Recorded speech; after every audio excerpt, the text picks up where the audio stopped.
তোমার মা কাজের মহিলা, আমার ভাই আসছে, তোমার মাকে তো জীবনও দেখে নাই। তোমার মার এই বেশভূষা দেখে আমার ভাই মনে করছে যে উনি এই বাড়ির কাজের মহিলা। এখন খুব ভালো লাগতেছে না শুনতে? তোমাকে আমি বারবার বলছিলাম যে তোমার মাকে এই বাড়িতে রাখার দরকার নেই। তোমার মা আনকালচার, একটা গাইয়া, সে কোনোদিনও এই সোসাইটিতে ভালোভাবে থাকতে পারবে না। কিন্তু তুমি আমার কোনো কথাই শোনোনি, তোমার মাকে এই বেশভূষাতেই এখানে রেখে দিয়েছো।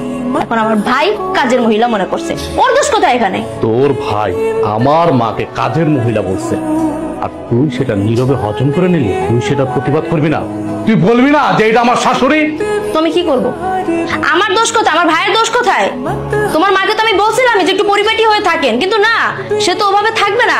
সে সারাদিন খাবে, দাবে, ঘুমাবে, এটা করবে, ওটা করবে। এই জন্যই তো তোমার ছোট ভাইয়ের বউ লাথি মারা বের করে দিছিল।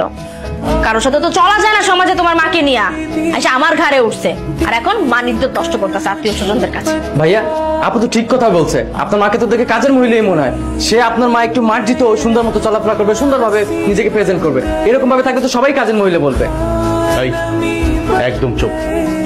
তুই যদি আরেকটা কথা বলো, এই একদম চুপ। বেরো, বেরো আমার বাড়ি থেকে, বেরো। তাই তুমি আমার ভাইয়ের সাথে এরকম করছো কেন? তোর ভাইয়ের সাথে কি করবো? কি করবো তোর ভাইয়ের সাথে আমি?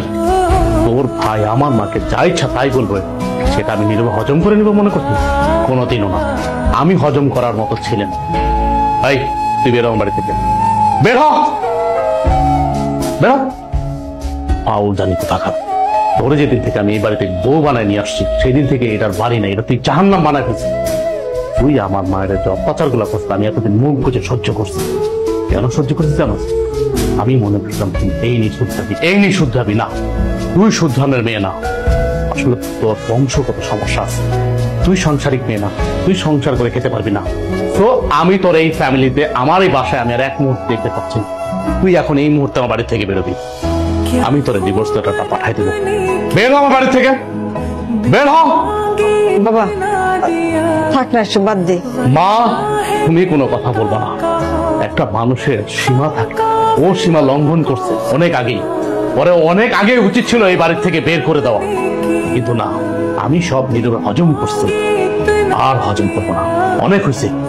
তুই একটা বাইরের ছেলের সাথে, তোর খালাতো ভাইয়ের সামনে তুই আমার মাকে কাজের মহিলা বলে তোর ভাই, আর তুই সেটা মজা নেস না? মজা নেস? এই, আমি গরিব, আমি গ্রামের ছেলে, মানলাম। তোর বাবা আমাকে সহযোগিতা করছে, সহযোগিতা করে ভালো একটা চাকরি দিয়েছে। আমি তো এই জন্য তোর অনেক ভালো রাখছি।